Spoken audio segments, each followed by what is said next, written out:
Let's do something more relaxing. We are going to make some kitchenware.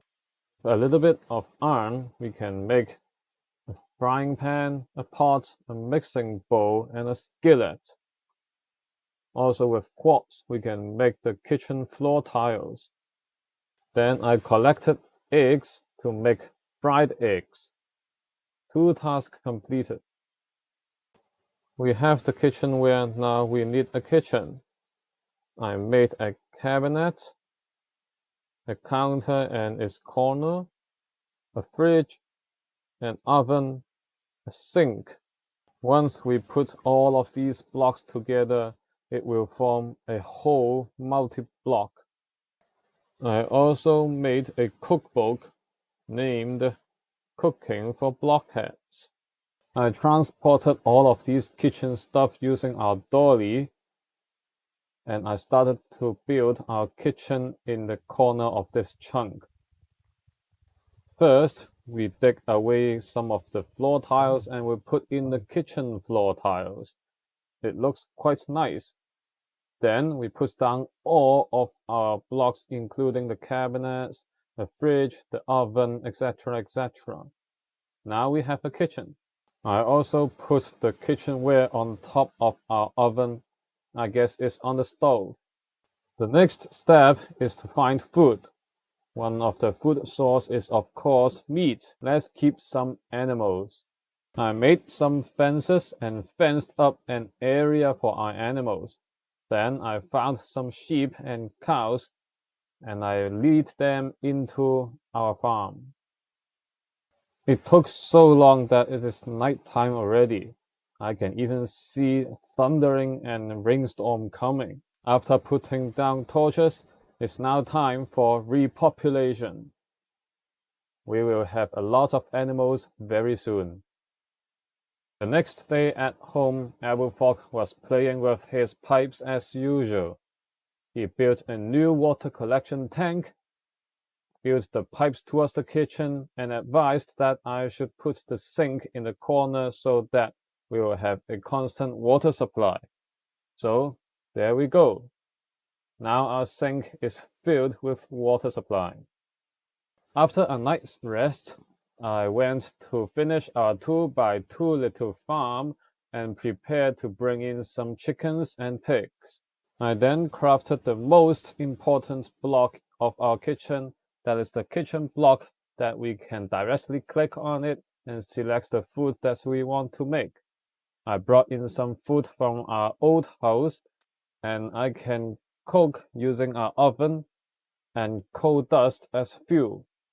I can also make some other types of food, including some edible salt. I'm sure it will be used in future cooking recipes. Here I made some pressure plates to prepare to make some racks for the kitchen so that I can put more tools into the kitchen multi-block. Then I grabbed a few eggs and threw them into our animal farm, and one of them hatched into a chicken. I took a quick peek underneath our new home and farm. There is a giant cave underneath, and I just worried that some mobs may spawn there and destroy our homeland.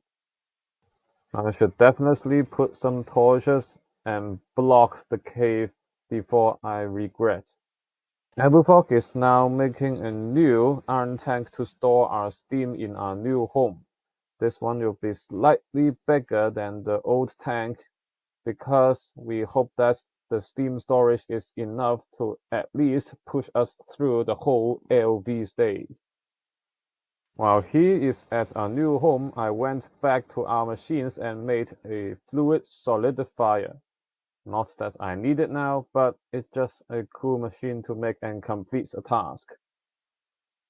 It is also fun to experiment with the electrolyzer, where I separated the sodium and chlorine from salt. Since Aberfork is our top engineer, I decided that I should make him a hang glider as a gift of thanks, so that we can both fly in the sky.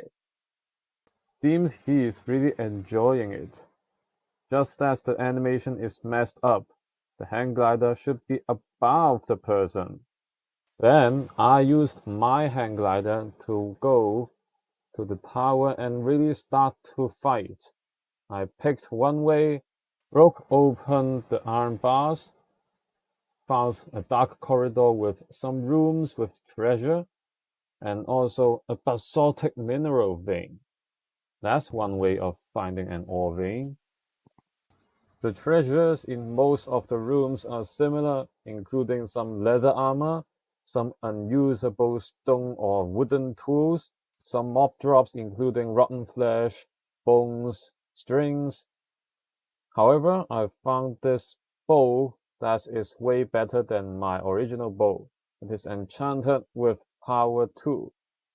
I don't have such a big inventory space, so I'm going to leave the stuff here until I clear out the dungeon.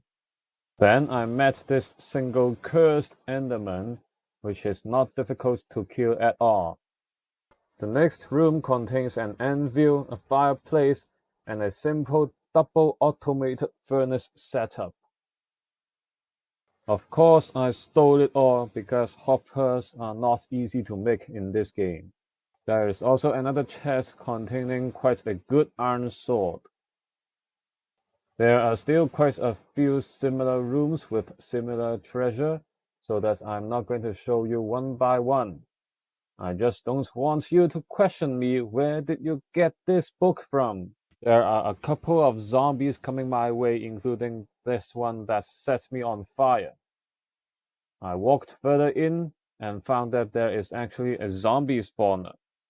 In this game, spawners are almost undestroyable with regular pickaxes, so I can just deactivate them with torches. It's obviously not 100% deactivated, but I'll take it. Spawner is actually a dead end, so I went back. Mini Enderman. I saw this mini Enderman, but it escaped. Well, that's what I thought, but it was actually an ambush. We fought all the way back up to level ground, and I killed him just before sunrise. The skeleton continued the attack, but I managed to kill them both. After collecting the ender pearl and a berry garden, I decided to go back home to see what's the progress of Elbuvok.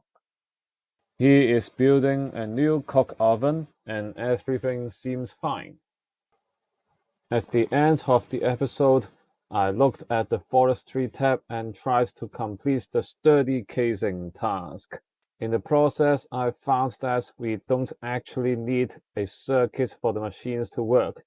There is a ghost circuit at the right bottom corner of each machine that you can just choose the number from. Anyway, making one casing takes 40 seconds. So I guess we can only come back next episode and check it out.